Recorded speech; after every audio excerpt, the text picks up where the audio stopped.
नमस्कार, आपके साथ मैं हूं लावनी विनीत और आप देख रहे हैं हमारी विशेष पेशकश जवाब तो चाहिए। आज बेहद खास दिन है। आज हम एक ऐसे मुद्दे को लेकर आपके बीच मौजूद हैं जो प्रासंगिक भी है और कहीं ना कहीं से आने वाले भविष्य के लिए बहुत महत्वपूर्ण भी है।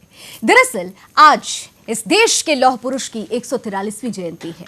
बहुत खास दिन, और इस दिन को खास बनाया आज सरदार वल्लभ भाई पटेल की 182 मीटर ऊंची स्टैच्यू का अनावरण भी हो जाता है। स्टैच्यू ऑफ यूनिटी, एकता की मिसाल कही जाने वाली ये मूर्ति, इस मूर्ति का अनावरण हो चुका है। लेकिन इसके साथ साथ कहीं ना कहीं से राजनीति भी शुरू हो गई। दरअसल जब हम बात सरदार वल्लभ भाई पटेल की करते हैं तो हमारे जहन में जो सबसे पहली पिक्चर उभर कर आती है वो आती है साहस, ताकत, संकल्प और सीधे तौर पर उस परिकल्पना को धरातल पर उतारने की तस्वीर जो ये कहती है कि अगर सरदार वल्लभ भाई पटेल नहीं होते तो शायद आज एकीकृत भारत की तस्वीर, अखंड भारत की तस्वीर हमारे बीच नहीं होती। जो ये कहती है सीधे तौर पर कि उस वक्त जो 550 रियासतें थी, अगर उनका जुड़ाव नहीं होता तो आज श्रेष्ठ भारत और एक भारत की तस्वीर हमारे बीच में नहीं होती। जो ये सीधे तौर पर कहती है कि अगर सरदार वल्लभ भाई पटेल की कूटनीति, रणनीति, ताकत और साहस और बुद्धिमत्ता नहीं होती तो शायद आधुनिक भारत की तस्वीर आज हमारे और आपके सामने नहीं होती। आज उन्हीं का दिन है। लेकिन इन सबके बीच सवाल ये उठ रहा है कि सरदार वल्लभ भाई पटेल ने इस देश के लिए जो किया, क्या उसके बराबर उनको वो सम्मान दिया गया? क्या बीती सरकारों ने वो सम्मान सरदार पटेल को दिया जिसके वो हकदार थे? और आज जब उन्हीं सरदार पटेल को वो सम्मान दिया जा रहा है, वो जगह दी जा रही है, तो फिर इस पर राजनीति क्यों हो रही है? क्या सरदार पटेल किसी पार्टी की विरासत है या फिर वो उस राष्ट्रवादी सोच की प्रतीक है जिसकी जरूरत आज देश में है? हम इसी मसले पर बड़ी चर्चा करें बड़े पैनल के साथ। आपका वास्ता कराएं उससे पहले आइए फटाफट नजर डाल लेते हैं आज की इस रिपोर्ट पर। वो राजनीति के सरदार थे जिन्होंने विश्व का सबसे मजबूत लोकतंत्र बनाया, जिस सरदार ने राजाओं से राज्य दान करवाया, जिन्होंने खुली आंखों से श्रेष्ठ भारत का सपना देखा। किसी भी देश को आगे बढ़ाने के लिए सबसे ज्यादा महत्वपूर्ण जो होता है वो है उस देश के जनप्रतिनिधि का देश के प्रति समर्पण भाव, और जनता के प्रति जिम्मेदारी ही देश को श्रेष्ठ बना सकता है। सबसे महत्वपूर्ण यह है कि किसी भी जनप्रतिनिधि की कोई निजी महत्वाकांक्षा नहीं होनी चाहिए। ये विचार उसी लौह पुरुष के हैं जिन्होंने एक ऐसे लोकतंत्र की रीढ़ तैयार की जो दुनिया के लिए मिसाल बन गया, जिन्होंने न सिर्फ एक मजबूत लोकतंत्र बनाया बल्कि पूरे देश को एकता के सूत्र में बांधा।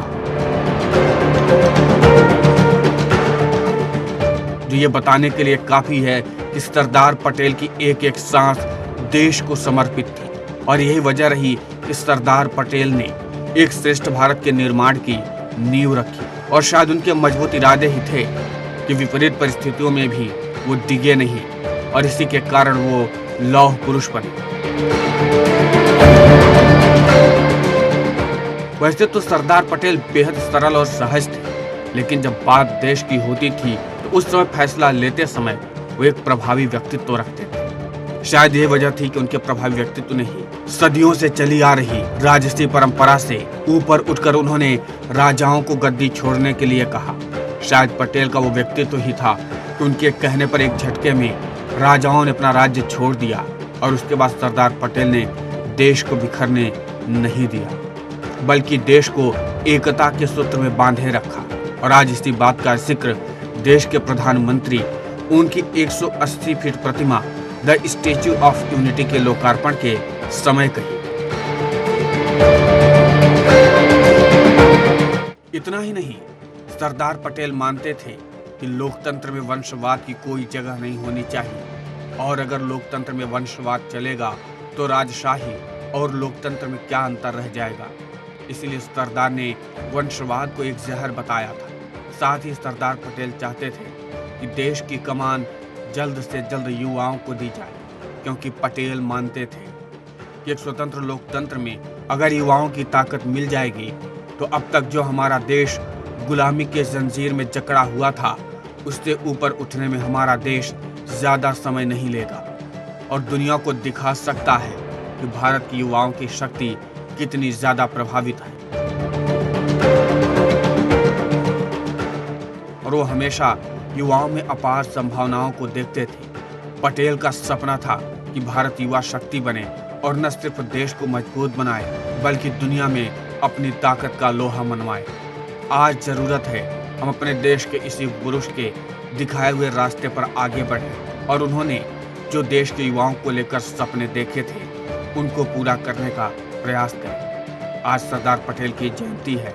इस मौके पर पूरा देश आज उनको याद कर रहा है। सुदर्शन न्यूज भी पटेल की जयंती पर शत शत नमन करता है। सुदर्शन न्यूज के लिए भास्कर तिवारी की रिपोर्ट।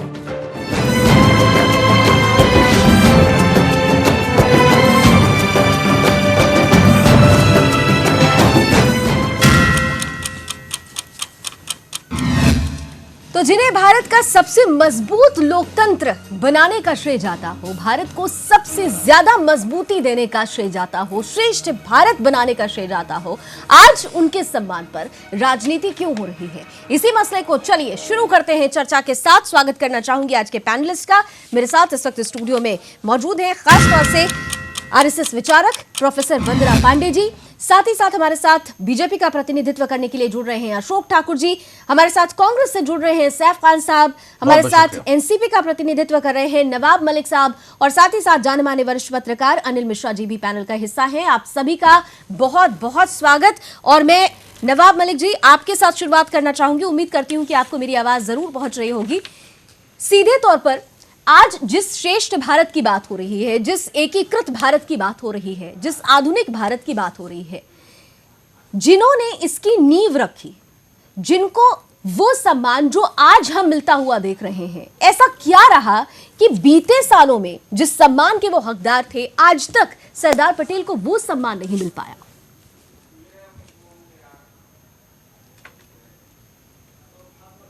देश में अगर किसी नेहरू जी की मूर्तियां हैं तो पटेल जी की भी मूर्तियां हर राज्यों में, हर शहरों में हैं।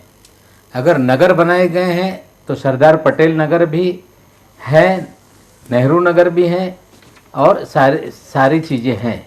लेकिन भ्रम फैलाया जा रहा है कि पटेल जी को फरामोश करने का काम किया गया। हमें लगता है कि जहाँ पे आज पटेल जी की प्रतिमा का अनावरण हुआ है, सरदार सरोवर ये परियोजना है, वो कांग्रेस के कार्यकाल में शुरू की गई, जिससे कि करोड़ों लोगों की प्यास बुझे, लाखों किसानों के खेतों में पानी पहुंचे और पटेल जी के नाम से उसे शुरू किया गया। तो पटेल जी को सम्मान नहीं मिला, ये जो बहस है ये गलत है। एक आपने बताया कि राजे रजवाड़े को ख़त्म करके एक भारत बनाने का काम किया गया, ये सच्चाई है। लेकिन जनसंघ जब राजनीतिक दल था, उन्हीं राजे रजवाड़ों को मिलकर उन्हें कहा जा रहा था कि आपको सत्ता विहीन कर दिया कांग्रेस ने और आइए हमारे साथ जुड़िए, दोबारा सत्ता हासिल कीजिए। तो हमें लगता है पटेल के विचारों का विरोध तो संघ पहले से करता रहा है। 1950 से लेकर 77-80 तक यही गाते रहे कि आपकी सत्ता इन्होंने छीनी है, आपका पक्ष इन्होंने छीना है और अपने साथ जोड़ने का काम किया। हमें लगता है ये बहस ठीक नहीं है।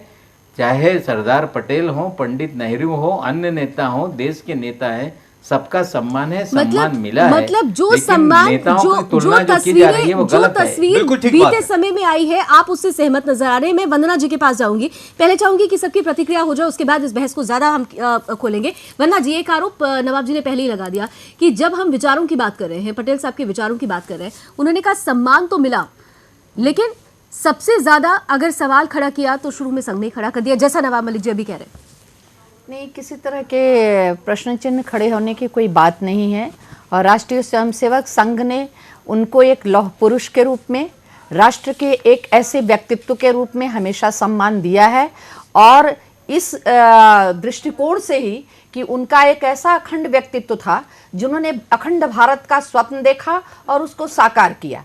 हमारी उन्हीं मूलभूत आदर्शों के साथ उनके कृत्यों को हम अपने जीवन में और अपने संकल्पों में अनुसरण करते हैं, लेकिन मलिक इसलिए साहब तो इसी पर इसीलिए सवाल पटेल उठा हमारे रहे लिए हैं। सम्माननीय है। मलिक साहब तो इसी पर सवाल उठा रहे हैं। मैं आ रही हूं साहब, आ रही हूं आपके पास। नहीं, प्रश्न उठाने के लिए तो हर व्यक्ति कहते हैं स्वतंत्र है, वो प्रश्न उठाएं, लेकिन राष्ट्रीय स्वयंसेवक संघ हमारे जो सरदार पटेल जी थे उनको एक लौह पुरुष के रूप में, एक ऐसे अखंड व्यक्तित्व के रूप में जिन्होंने भारत को अखंड स्वरूप दिया, भारत को जो नहीं, ये टुकड़े तो हम टुकड़ों कह में रहे हैं बंटे बार-बार। भारत को एक रूप दिया, ये तो हम भी इसलिए वो बार बार कह रहे सम्माननीय हैं, लेकिन ये कहा जा रहा है ना कि जो सम्मान नवाब मलिक कह रहे हैं कि जो सम्मान दिया जाता रहा, सम्मान पहले भी दिया जाता रहा है, जबकि हम शुरू में उन्होंने कहा कि ये देखा गया कि आरएसएस ने ही उनके विचारों का सबसे ज्यादा विरोध किया। मलिक साहब कुछ कहना चाह रहे हैं? ऐसा कोई उदाहरण नहीं है कि आरएसएस ने उदाहरण दे सरदार दीजिए मलिक पटेल साहब। के विचारों का जी, कहीं विरोध किया हो। मलिक साहब एक मिनट ऐसा है कि जनसंघ जब जो राजनीतिक दल था जी, राजस्थान में सबसे पहले उसने जमीन पकड़ी।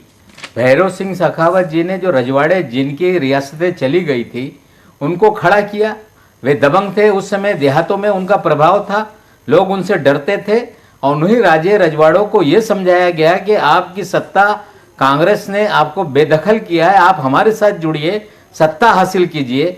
तो जो पटेल जी ने देश को एक करने का कार्य किया था उसके खिलाफ राजे रजवाड़ों को इकट्ठा करने का काम जनसंघ, जो आज भारतीय जनता पार्टी उस दल ने वो कार्यक्रम बना के तो सत्ता में आए राजस्थान में। राजे रजवाड़ों को एकत्रित करने का या उनको उनको उनको मुखर कर उनके विरोध करने का या उनको किसी के विरुद्ध भड़काने का काम कभी भी किसी राष्ट्रीय स्वयंसेवक संगठन ने नहीं किया है।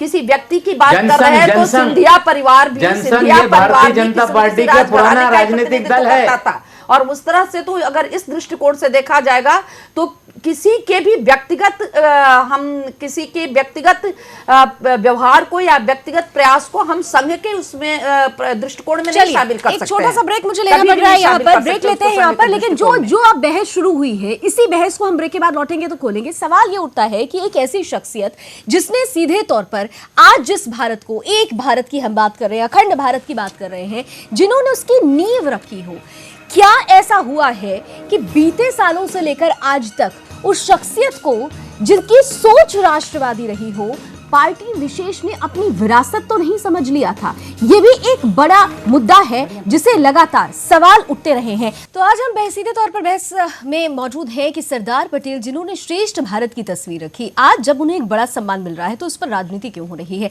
ब्रेक के बाद एक बार फिर से सभी पैनलिस्ट का मैं स्वागत करती हूँ और वापस लौटते हैं और बिना समय गवाए सीधे तौर पर अब मैं सैफ खान साहब के पास आना चाहूंगी, कांग्रेस का प्रतिनिधित्व कर रहे हैं। सैफ साहब, सबसे बड़ा सवाल जो अब लगातार ये उठता रहा है, दशकों से हम देख रहे हैं, ये कहा जाता रहा कि जब कुछ मौका या मौजू होता है तो आप उन शख्सियतों को, जो ऐतिहासिक शख्सियत हैं, जिनका सबसे ज़्यादा योगदान रहा है, तब तो आप उन लोगों को झुका देते हैं, लेकिन जब ऐसी कोई स्थिति नहीं होती तो उन्हें नज़रअंदाज कर दिया जाता है। क्या आपको लग रहा है कि सरदार पटेल साहब को जिस तरह से आज बीजेपी सम्मान दे रही है, उसके बाद आप लोगों का ये सवाल खड़ा करना कि ये तो भाई राजनीति है, क्या ये विरासत की लड़ाई आप जो कर रहे हैं ये फायदेमंद नजर आ रही है? सबसे पहले बहुत बहुत शुक्रिया लावनी जी, आज आपके साथ जो है फिर सुदर्शन न्यूज के ऊपर मौका मिल रहा है। बड़ा आश्चर्य होता है मुझे सुन के। एक्चुअली आरएसएस और भारतीय जनता पार्टी के कोई लीडर्स फ्रीडम फाइटर्स में या फ्रीडम फाइट में हमारे देश की आज़ादी में कोई शामिल नहीं रहा, तो क्या करें साहब? वो इंडियन नेशनल कांग्रेस के लीडर्स को तो उठाएंगे। मैं अब जरा तथ्यों पे आ जाता हूँ, हिस्ट्री पे चले जाते हैं थोड़ा सा। हम पटेल जी की बात कर रहे हैं, सरदार पटेल जी की, वल्लभ भाई पटेल जी की, जो हमारे फर्स्ट होम मिनिस्टर रहे हैं इंडियन नेशनल कांग्रेस की सरकार में, फर्स्ट डेप्यूटी प्राइम मिनिस्टर रहे हैं इंडियन नेशनल कांग्रेस की सरकार में, प्रेसिडेंट इलेक्टेड गुजरात प्रदेश कांग्रेस कमेटी 1920 में। मैं ये भी बताना चाहूंगा सेक्रेटरी ऑफ गुजरात सभा रहे हैं, सब इंडियन नेशनल कांग्रेस की टाइम पे। और अगर आप उनके और पास उसमें जाएंगे 1923 में जब गांधी जी जेल में थे, तब उनको ये जिम्मेदारी सत्याग्रह की जो है वो इंडियन नेशनल कांग्रेस की तरफ से ही वो हुई थी कि आप जो है इसको आगे बढ़ाएं। फिर अब बात ये होती है कि उनको सम्मान नहीं दिया जा रहा, ये भी बिल्कुल गलत है। और मैं बड़ा आश्चर्य होता है मुझे जब भी चैनल्स पे बोला जाता है कि आज इन्होंने सम्मान दिया। साहब मैं बताना चाहता हूं आपको, राजीव गांधी जी की जब गवर्नमेंट थी तब जयपुर में 1985 में राम निवास गार्डन में उनकी मूर्ति की स्थापना की गई। मॉल रोड के ऊपर जो है मनाली में 1987 में जो है उनकी मूर्ति की स्थापना की गई। फिर जवाहर पार्क में लखनऊ में 1991 में उनकी मूर्ति की स्थापना की गई। और जिन्होंने उनका स्कल्पचर बनाया, जो डिजाइन किया, जो आज उन्होंने ही राम जी जो आज आज जो इसके स्कल्पचर आर्टिस्ट हैं, वो जो पद्मश्री हैं, पद्म भूषण हैं, उन्होंने पहले राम सूतर जी, बिल्कुल ठीक, उन्होंने ही जो पहला जो उनकी जो स्कल्पचर बनाई थी वो 1998 में जो है पार्लियामेंट में स्थापना हुई थी, जब इंडियन नेशनल कांग्रेस की सरकार ठीक है। थी। उसके बाद जो उसकी रिप्लिका बनाई गई 2011 में, वो अहमदाबाद इंटरनेशनल मैंने आपको एयरपोर्ट में पूरा उसकी मौका इसलिए स्थापना दिया हुई, क्योंकि जो आप कहते 30 हैं फुट कि की बोलने थी। का मौका नहीं दिया फिर जाता। पटेल लेकिन नगर का भी जिक्र सर, किया सैफ खान गया। साहब, बहुत बढ़िया होता, इससे बड़ा सम्मान क्या होता। आपने जैसे गिनवाया कि वो गृह मंत्री भी थे, उप प्रधानमंत्री भी रहे, he could be a prime minister. और ये आप भी जानते हैं कि जो कांग्रेस की मैं आज ये बोलूं, लावनी वो जी, ये मैं ये चाहती बोलूं, थी, सुनिए लेकिन मैं जवाहरलाल बोलूं, आज नेहरू जी की अडवाणी वजह जी से प्राइम क्यों मिनिस्टर ऐसा नहीं होने हो चाहिए पाया? थे। सुनिए अडवाणी जी प्राइम मिनिस्टर नवाब होने मलिक चाहिए साहब। थे, आज नरेंद्र मोदी मैं जी ठाकुर क्यों साहब आ है रही हूँ प्राइम आपके पास। मिनिस्टर? इसका मतलब आपने सम्मान नहीं किया। नवाब मलिक साहब, मैं इस पर चाहूंगी आपकी प्रतिक्रिया। डेप्यूटी प्राइम मिनिस्टर रह चुके हैं साहब नवाब हमारे मलिक देश साहब, देखिए, ऐसा है कि पटेल जी का, सरदार पटेल का सम्मान नहीं हुआ, ये बहस गलत है। अब मोदी जी पटेल जी को क्यों हथिया रहे हैं? क्योंकि उन्होंने कांग्रेस की एक राजनीति, हथियाना कहाँ से हो गया? मलिक साहब जरा ये समझा दीजिए कि अगर सरदार पटेल, वही मैं समझा रहा हूँ, आप सुनिए ना। वह किसी की बपौती नहीं होती सुनिए कि ना। कोई किसी पर दावा ऐसा कर दे है, कि वो ऐसा- हमारे ऐसा और वो है, हथियार ऐसा है है। और वो नहीं हथियार है। जरा सुनिए, वो आप राष्ट्रीय अच्छी बात है, आपने विभूतियां ये वो सुनिए, राष्ट्रीय मैं RSS विभूतियां से है, कह रहा हूँ। वो राष्ट्रीय विभूतियां है और राष्ट्रीय विभूतियों का नहीं, सम्मान सुनिए नहीं ना, तो क्या सुनिए सम्मान ना। किया जाना चाहिए? देखिए, क्या आप मलिक गौर साहब, से सम्मान किया जाना सुनिए, चाहिए जब क्या आप राष्ट्रीय विभूतियों मेरा का? सवाल है लावनी जी, मैं अब ये पूछना चाहता हूँ नहीं, साहब। राष्ट्रीय वल्लभ भाई विभूतियों पटेल का जरा की सम्मान सुनिए ना, दूसरी बात, मेरी आप मेरी क्या बात कह मेरी रहे बात हैं? पूरी हो जाए। आप ये ये RSS कह है। रहे मेरी थे बात ना कि पूरी, देश मेरी में अगर मेरी बात, राष्ट्रीय मेरी स्वयंसेवक बात, ने मेरी राष्ट्रीय बात, आंदोलन में मेरी हिस्सा तो नहीं लिया, इसका मेरी मतलब बात- अरे आपकी मेरी- सोनिया गांधी जी ने तो बहुत बड़ा राष्ट्रीय आंदोलन में भाग लिया है और मेरे मैंने नहीं राष्ट्रीय आंदोलन में भाग लिया, तो क्या यह देश पर मेरा अधिकार नहीं है? साहब, ये तो कहने आप का क्या सबसे मतलब पहले है? ये क्या महात्मा मतलब गांधी है कि जी के जिसने राष्ट्रीय assassination आंदोलन में करवाने भाग नहीं वालों लिया, का नहीं, मूर्तियां जिसने स्थापना राष्ट्रीय- करते हैं अपने जिसने दफ्तरों राष्ट्रीय में आंदोलन और उसके भाग बाद नहीं लिया, चैनल्स पे आके उसका ऐसी क्या बातें इस देश करते में हैं। आगे बात बढ़ने का सौभाग्य अधिकार बहुत नहीं है? दुर्भाग्यपूर्ण है ये जो कहना कि राष्ट्रीय करनी आंदोलन कुछ में- और करनी आप कुछ। बताइए, मैं ये सोनिया पूछता गांधी जी ने हूँ, आप कितना राष्ट्रीय आंदोलन में मैं भाग बता लिया देता था? हूँ आपको, नहीं मैं बता सोनिया सुनिए, गांधी जी ने सुनिए, राष्ट्रीय आंदोलन में कितना पहले तो भाग आप लिया ये था? जवाब दे आप दीजिए, जो ये जवाब गॉड आप लोग से जो बताते हैं, विचारधारा बात- है, विचार विमर्श नहीं, को आप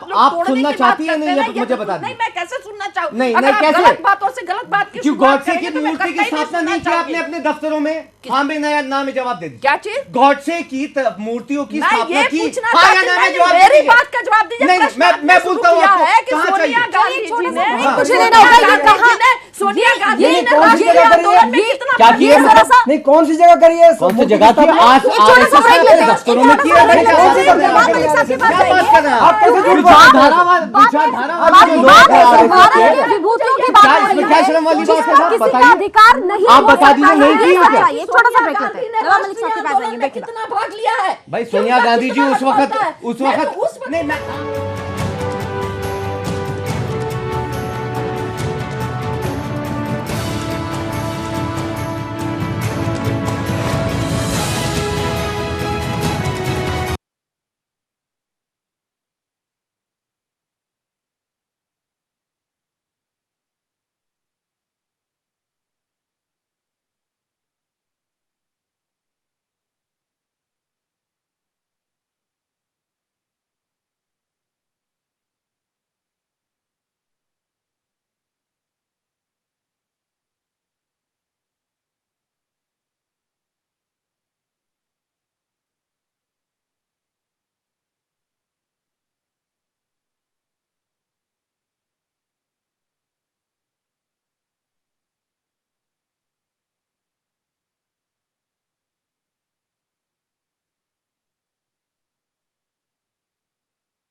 कंज्यूमर बन जाते हैं उस टाइम में मीडिया के।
न्यूज अपडेट के प्रायोजक है रूप मंत्र। रूप मंत्र आयुर्वेदिक फेस क्रीम ये कोई कॉस्मेटिक नहीं, आयुर्वेदिक औषधि है।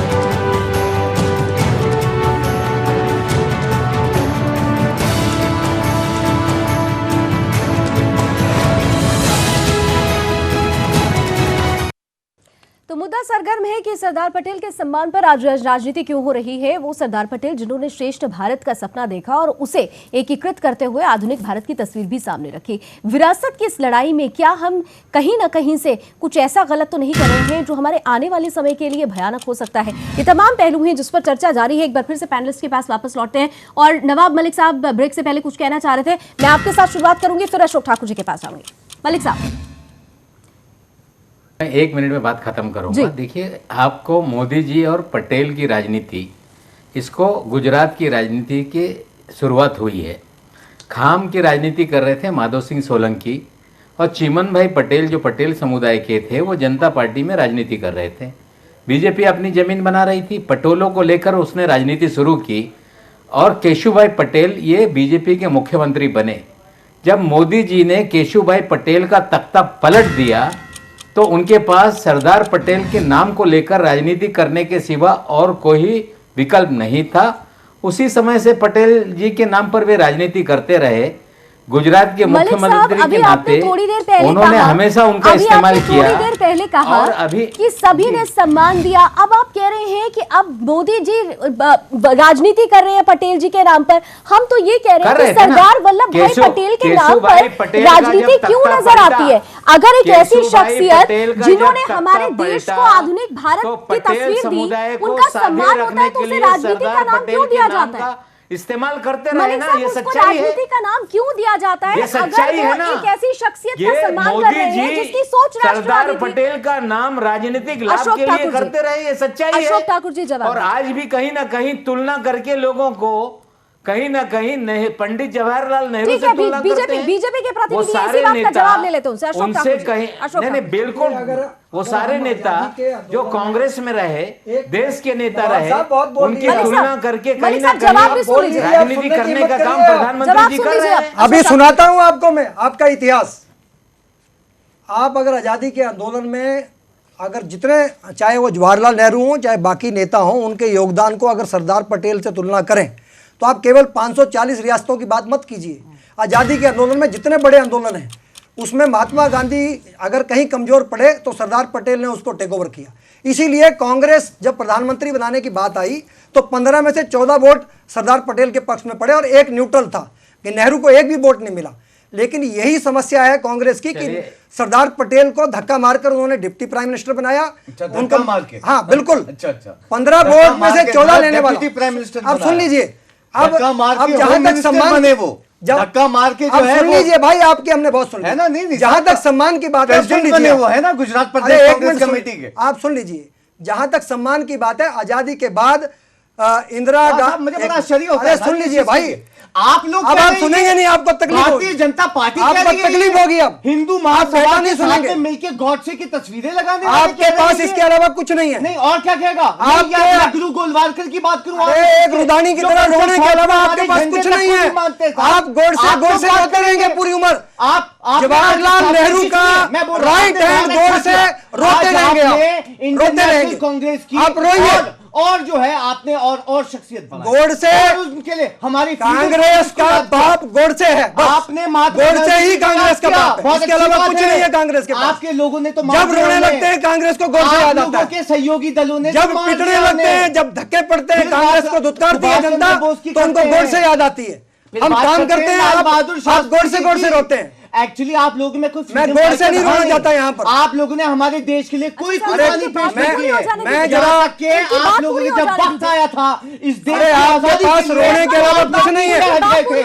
आरएसएस के लोग आप आंकड़े सुनिए, मत जाइए आजादी में। आप आइए, आंकड़े सुनिए जो है आप आंकड़े एक सुनिए। मुझे बता दीजिए कौन सी फ्रीडम फाइट लड़ी है? अरे रुक जाओ, मैं बताता कहाँ हूँ। पे लड़ी है बताइए। आज कांग्रेस का एक नेता बता दो जिसने फ्रीडम फाइटर हो। अरे साहब, कांग्रेस का एक नेता का नाम बताओ फ्रीडम फाइटर। ये हमारे आज कांग्रेस के एक नेता का नाम बताओ जो फ्रीडम फाइटर है। वल्लभ भाई पटेल जी की बात। अरे आप छोड़िए, वो हमारे आप कांग्रेस का एक नेता बताओ। आप एक नेता बताओ, आप एक नेता का नाम बताओ। एक नाम बता दीजिए। अरे आप एक नेता का नाम बताइए। महात्मा गांधी, वल्लभ भाई पटेल। अरे वो जा चुके। अब आज की कांग्रेस में बताओ। साहब जो है लाल अरे आज की कांग्रेस में बताओ। आप कितने नाम गिनवाने चाहते हैं? सब इंडियन नेशनल कांग्रेस। आप अपना बताइए। मैं स्वतंत्रता सेनानियों के नाम गिनवाऊंगा कोई योगदान जिनको आपने धक्के मारकर कांग्रेस से बाहर किया। मैं गिनवाऊं आपको। मैं कांग्रेस के नेताओं का बताइए, गिनवाइए। चरण सिंह, देवी लाल, सब अभी बीपी सिंह। हाँ, आप सुनते जाइए। आरएसएस के थे। अरे कांग्रेस ने धक्के मार के बाहर किया उनको। कांग्रेस ने धक्के मार के बाहर किया। मैं गिनवाऊं आपको हजारों की लिस्ट। साहब बताइए, गिनवाऊं हजारों की मूर्ति की स्थापना करवाइए ना। आपके बस की बात नहीं, आप छोड़िए। आप उनकी अब मूर्ति की रुकिए। स्थापना करवाते हैं, आपने तो हमारा करवाया, आप हमारे सुनिए। नेताओं का करवाया। मैं बहुत अब आप शुक्रिया सुनिए। हूं आपका। अब आप मैं सुनिए। शुक्रिया अदा कर रहा हूं आपका। आप सुनिए। आज जो ये मूर्ति की अरे आप स्थापना सुनिए, की है, आप हमारे सीनियर नेता थे। अरे रुक जाओ, आप सुनिए। कि हमारे देश की आजादी में आप उन्होंने जो सुनिए, है शोर मत हमारा मचाइए। contribution दिया। हिम्मत कीजिए सुनने की। आप में हिम्मत नहीं है सुनने की। बताइए, एक मिनट, बताइए ना। अरे हिम्मत सुनिए, सुनिए। मैं पूछना चाहता हमारे हूँ, नेता क्या होता है जरा ये बता दीजिए। सरदार पटेल हमारे नेता कैसे हो गए? नवाब मलिक साहब, मेरा सवाल यही था और मैं यही मैं बताता हूँ, मैं बताता हूँ उसके लिए। मैंने अभी आपको तथ्य रख के बताया। एक मिनट सुनिए, एक मिनट बताता हूँ। गुजरात पॉलिटिकल, अरे सुनिए, नेहरू गांधी फैमिली की लिस्ट बताता हूँ। सेंट्रल गवर्नमेंट की 17 स्कीम, स्टेट गवर्नमेंट की 49 स्कीम, स्पोर्ट्स इसलिए वो हम हमारा बोलते हैं और हमारा मतलब हमारे देश की कम्युनिटी की विचारधारा से है। हमारे से तो बीजेपी वाले लोग नहीं। इंस्टीट्यूशन जो है वो 35। इस तरह से सैकड़ों योजनाएं जो है वो इन्होंने कांग्रेस ने नेहरू गांधी परिवार के नाम पर रखी, केवल नेहरू और इंदिरा गांधी। सरदार पटेल को कहीं स्थान नहीं मिला। क्यों नहीं मिला? सरदार पटेल को कहीं स्थान नहीं मिला। मैंने आपको बताइए इन योजनाओं में पटेल नगर तक बने गवर्नमेंट की स्थापना हुई है। सब आपके पास बता दीजिए शासन योजनाओं में कहाँ स्थान है? आप बताइए। 99 हमारे तो हर जगह सरदार पटेल का एक नाम बताइए। हर जगह लाल बहादुर शास्त्री है, हर जगह सुभाष चंद्र बोस जी है। नेहरू इंदिरा खिताब लेने का काम आप लोग करते हैं। अशोक ठाकुर जी, अरे एक परिवार का इस देश को एक परिवार की दोपहर बनाकर छोड़ दिया। अशोक ठाकुर जी, आप दोनों से मेरा अनुरोध है कि आप दोनों ये व्यक्तिगत बहस मत करिए। इस पैनल में 3 और मेहमान भी हैं। नवाब मलिक जी, हमारे नेता यही तो बात हुई थी। विरासत कैसे हो जाएगी? सरदार वल्लभ भाई पटेल तो आपके भी हैं, मेरे भी हैं, यहाँ बैठे हुए हर एक शख्स के हैं। दुनिया, इस देश की 101 करोड़ 30 लाख की जो आबादी है, माफ कीजिएगा 130 करोड़ की जो आबादी है, उसके नेता हैं। कैसे ये हमारे नेता हो जाते हैं? देखिए, ये सभी नेता देश के नेता हैं, इससे किसी का दो मत नहीं हो सकता। लेकिन बीजेपी की यह परेशानी है, उनके पास कोई ऐसा एक नेता नहीं हुआ जो देश का नेता वो बता पाए। तो कहीं ना कहीं इन्हीं नेताओं की विरासत को लेकर इनके बीच में विवाद खड़ा करने का काम किया जाता है। और अपमान, जरा सुनिए ना भाई साहब, सुनिए ना, आप सुनिए, कोई तकलीफ नहीं, कोई तकलीफ नहीं, आप सुनिए ना भाई साहब, सुनिए ना, कोई तकलीफ नहीं, आप सुनिए ना, आप सुनिए ना, हमारे देश की आजादी का नाम ऊंचा किया। आपकी आवाज में दिख रही है, इनकी परेशानी इनकी आवाज में दिख रही है। क्या आवाज में दिख रही है? सारी परेशानी आपको दिख रही है, परेशानी आपको हो रही है। राहुल गांधी की स्टेटमेंट में झलक रही है। क्या स्टेटमेंट में झलक रही है? हमको हमारे इंडियन नेशनल कांग्रेस की जो आप अगर ये बोलते हैं, हमारा वो करा, हमारे देश चुप कराइए ना, बिल्कुल देख रहा है साहब, इनको चुप कराइए ना, ये लोगों को आपकी तकलीफ दिख रही है सारे देश को। अशोक ठाकुर जी, एक सेकंड, नवाब मलिक जी पूरी कीजिए, फटाफट अपनी बात पूरी कीजिए। ऐसा मेरी एक लाइन है, इन्होंने कहा कि धकिया के प्रधानमंत्री बन गए। अरे मोदी जी अडवाणी जी को धकिया रहे हैं, मोदी जी यशवंत सिन्हा को धकिया रहे हैं, मोदी जी सोरी को धकिया रहे हैं, मोदी जी जसवंत सिंह को धकिया रहे हैं। तो ये धकियाने का और भगाने का, अपमानित करने का सबसे बड़ा उदाहरण तो देश के सामने है ना मेरे भाई। मोदी तो अपने नेताओं को अपमानित करते हैं, जो अपने नेताओं को अपमानित करता है वो दूसरों का सम्मान कैसे छोड़िए? अपमान करने में तो महारत है नरेंद्र मोदी को। छोड़िए, संतुलन और सामंजस्य अटल आडवाणी की जोड़ी ने दिखाया है। नवाब उसमें मलिक किसी जी, के धकिया पूरे देश की बीजेपी एक अकेले मोदी से परेशान है। अपमानित करने वालों की एक लंबी चौड़ी लिस्ट बन गई है। आप क्या बहस कर रहे हैं? आपके पास सबूत है राहुल गांधी को नवाब मलिक जी, आप बताइए क्या सबूत है? मैं एक बात पूछना चाहता हूँ, इस चीज के लिए आपके ऊपर ना FIR रजिस्टर हो सकती है। आपने क्या राहुल गांधी को मार दिया, इसको मार दिया साहब, आपने तो हमारे महात्मा गांधी को मार दिया। क्यों मरवाया आपने? महात्मा लाल बहादुर शास्त्री आपको पसंद नहीं आया? गांधी परिवार के बाहर का व्यक्ति पसंद नहीं आया? गॉडसे कौन था? नेहरू परिवार के बाहर का व्यक्ति नहीं पसंद आया? एक सवाल, कांग्रेस का बाप था, कांग्रेस का बाप था, सुनिए, वो आपके बाप और नेहरू का मित्र था, आपके बाप और नेहरू का मित्र था। ये विचारधारा आपकी होगी, आपके होंगे वो, हमारे व्यक्ति को जब तकलीफ होती है तो उसको अपना पाप याद आता है, मंदिरों में याद आता है उसको। आपका गोडसे के अलावा कोई याद नहीं आता, आपका गोडसे के अलावा कोई याद नहीं आता। शर्म करिए, शर्म, आपको गोडसे के अलावा कोई याद नहीं आता। गोडसे जब तबाह होते हैं आपको गोडसे के अलावा कोई याद नहीं आता। मारने वाले गोडसे ही आपका कर्णधार है, गोडसे ही आपका कर्णधार है। ये कांग्रेस की परेशानी है क्या सैफ खान साहब? रावनी जी, मैं अक्सर ये एक चीज ये बताइए, लोग सब कभी लोग दबा चिल्ला नहीं रहे हो रहे हैं, हैं। सिर्फ आप कांग्रेस लोग चिल्ला रही है, अब आप तीनों जरा आज नहीं RSS भी चिल्ला रही है, बीजेपी भी चिल्ला रही है, और लावनी जी आपको सिर्फ केवल कांग्रेस याद आती है।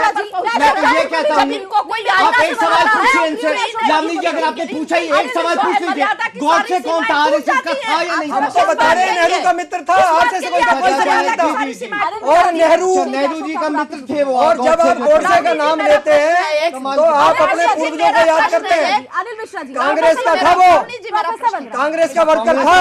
अशोक ठाकुर एक सेकंड प्लीज।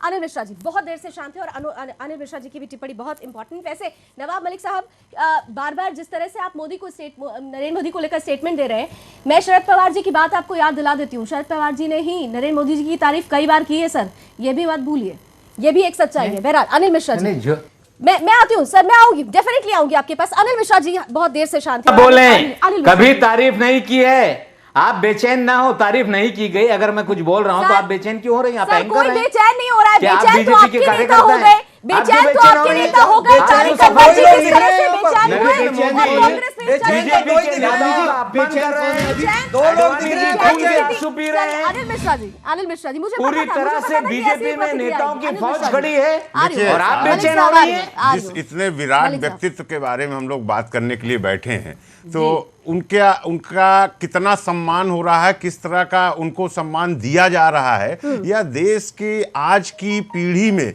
जो एक सोच है, जिस राष्ट्रीय एकता के लिए, जिस राष्ट्रीय भौगोलिक एकता के लिए एक आधुनिक भारत का जो ढांचा हमारे सामने खड़ा है, उसको अगर सरदार वल्लभ भाई पटेल जी लौह पुरुष कहीं ऊपर से देख रहे होंगे, सुन रहे होंगे, तो सोचिए उन पर क्या बीत रही होगी। मैं 2 मिनट में बहुत कुछ कहना चाहता हूं कि वल्लभ भाई पटेल जी का आजादी में क्या आंदोलन रहा, शायद हम लोग उसका बखान करें या उसका वर्णन करें, शायद ये उनका अपमान होगा। लेकिन बहुत छोटे में मैं कुछ जानकारी देना चाहता हूं कि जब हमारा देश आजाद होने की राह पर चल पड़ा था और लगभग निश्चित हो गया था कि हम आजाद होने जा रहे हैं, तो उस टाइम हमारे देश की सबसे बड़ी समस्या थी राष्ट्रीय एकता को बनाए रखने की। वो आर्थिकवाद के कारण भी था, सामाजिक भी था, क्षेत्रवाद था।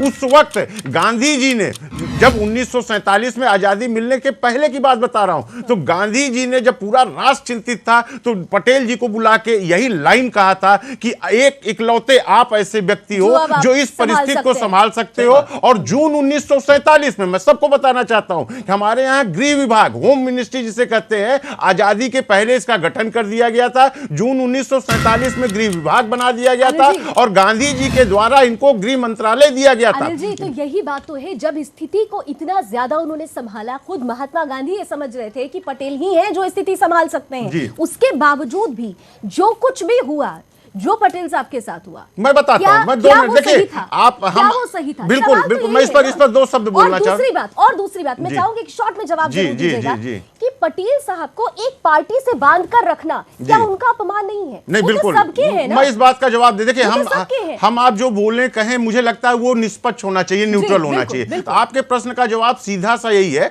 बाकी बातें मैं और आगे बता लूंगा। आपका जो प्रश्न है, अगर उसका सीधा सा जवाब दूं, तो पटेल जी को होम मिनिस्ट्री देना, डिप्टी प्राइम मिनिस्ट्री देना, और मैं ये जो विरोध, आज चाहे मैं किसी का पक्ष नहीं ले रहा हूं, लेकिन आज तक किसी ने पटेल जी के मुंह से या पटेल जी के द्वारा लिखी गई किसी किताब में या पटेल जी ने किसी से चर्चा भी की हो कि उनको कांग्रेस से, नेहरू से या गांधी जी से किसी प्रकार का विरोध रहा हो। और ये आजादी के जब 50-60 साल बीत गए, तो मैं आपको बड़ी छोटी जानकारी दे दूं कि पटेल जी की बेटी थी मणिबेन जी को 2 बार लोकसभा भेजा गया आफ्टर डेथ पटेल जी के। 1950 में हमारा दुर्भाग्य रहा कि पटेल जी का देहांत हो गया, और देहांत हुआ था गांधी जी की मौत से, इस कदर उनका दिल टूटा था कि उनकी मौत हो गई थी। उसके बाद 2 बार लोकसभा सांसद मणिबेन जी को बनाया गया, फिर राज्यसभा का सांसद बनाया गया। उनके बेटा डाड्या पटेल, उनको भी लोकसभा भेजा गया, फिर उनको आजीवन राज्यसभा में रहा है। तो बात जो सम्मान देने की है, आज अगर दुनिया की सबसे ऊंची प्रतिमा बन जाती है सरदार पटेल की, तो क्या इस पर ये जो कहा जा रहा है कि बीजेपी राजनीति कर रही है? जी, अब यहाँ मुझे बोलने दीजिए, मैं निष्पक्ष होकर बोलूंगा। क्या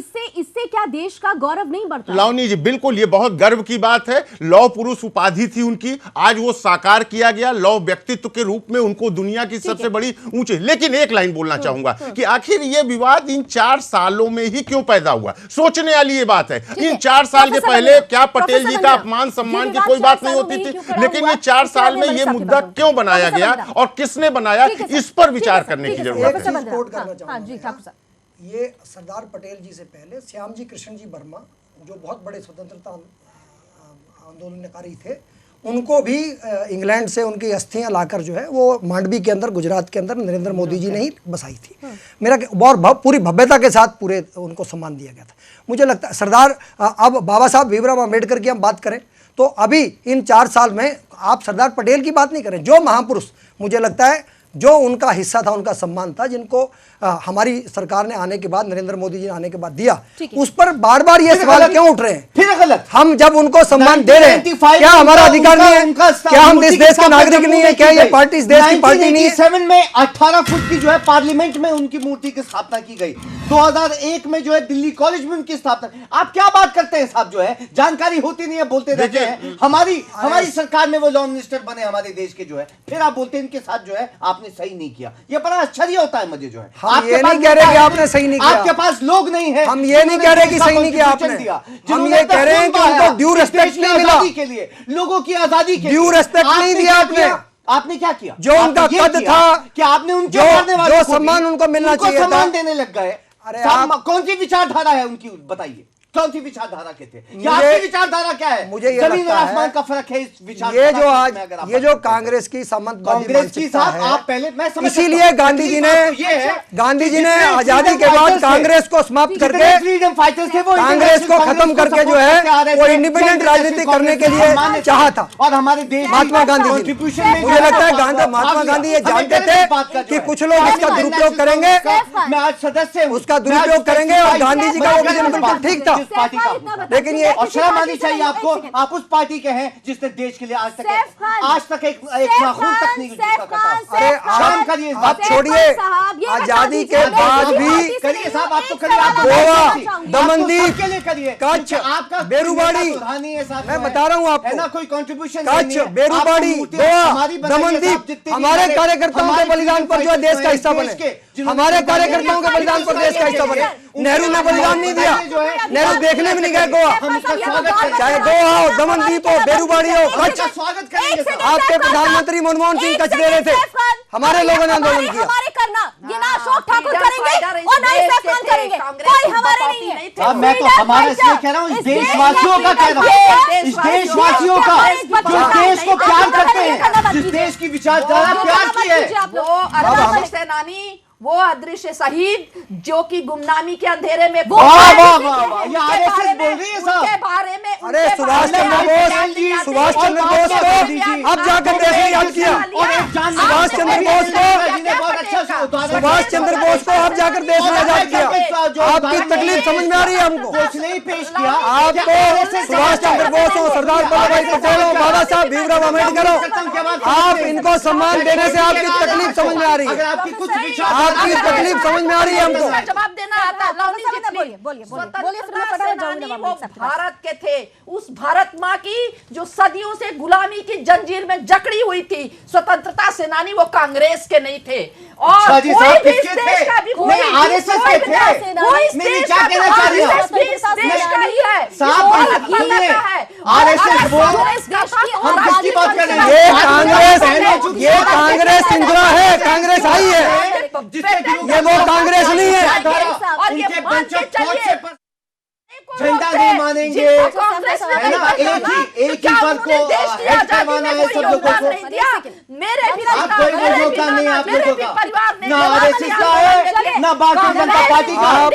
नेहरू आप कांग्रेस ज्वाइन कर लीजिए, तब तो विचारधारा आपकी हो भी जाएगी। और इटली की जो सोनिया जी आई हैं, उन्होंने देश की आजादी में बहुत बड़ा योगदान दिया। अब हमारे तो पूरे हमारे इंडियन नेशनल कांग्रेस के एक सदस्य ने दिया है। एक सदस्य का नाम बता दो, एक का नाम बता दो, कांग्रेस आज एक नेता का नाम बता दो। आरएसएस वाले लोग, अरे आज कांग्रेस पार्टी के एक नेता का नाम बता दो, असैसिनेशन करके एक नेता का नाम बता दो भाई, एक नेता का नाम बता दो जिसने स्वतंत्रता आंदोलन में भाग लिया हो। भारत माता के सपूत है। कांग्रेस के एक नेता का नाम बता दो जिसने स्वतंत्रता। दिखाने वाले हमारे नेता आज के कांग्रेस हमारे सीनियर लीडर्स के लिए भाई कमाल की बात है। आप बताइए, कोई पैटर्न नहीं है, हमारे देश की बात कर रहे हैं, हमारे देश के नागरिकों की बात कर रहे हैं, हमारे देश की विचारधारा की बात कर रहे हैं। ना आपकी विचारधारा मिलती है, विचारों की बात ही करते ना हैं। आपके ख्यालात मिलते हैं।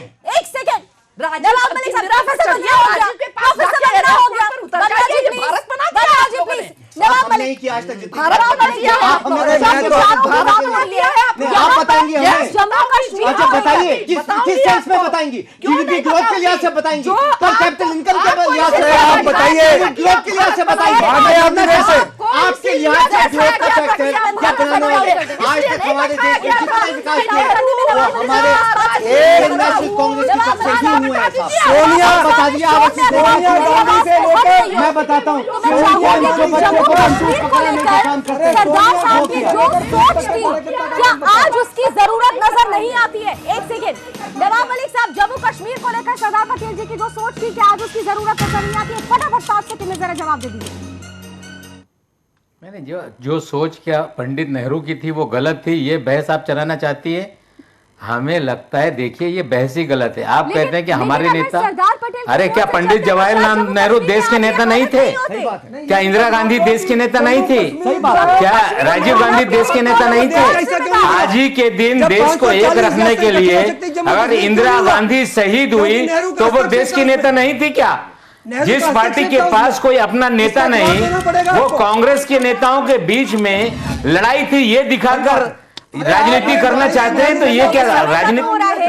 हम इस मुद्दे के साथ एक बार फिर से जुड़ेंगे। बहरहाल इतना जरूर है, इस चर्चा में एक बात तो निकलकर समझ में आ जाती है कि आज भी राजनीतिक पार्टियां इस देश के महापुरुषों को हमारे और तुम्हारे में तौलती हैं, जबकि नहीं। इस देश के हर एक महापुरुष पर, हर एक स्वतंत्रता सेनानी पर हक है, अधिकार है इस देश के बच्चे बच्चे का। और सरदार का सम्मान जिस तरीके से आज हो रहा है, हम उम्मीद करते हैं कि इससे एक नजीर, एक उदाहरण जो सामने आया है, उससे आगे आने वाली स्थिति में भविष्य का जो भारत है उसकी तस्वीर और ज्यादा उज्जवल होगी। बहुत बहुत शुक्रिया आप सभी का हमारे साथ जुड़ने के लिए। अभी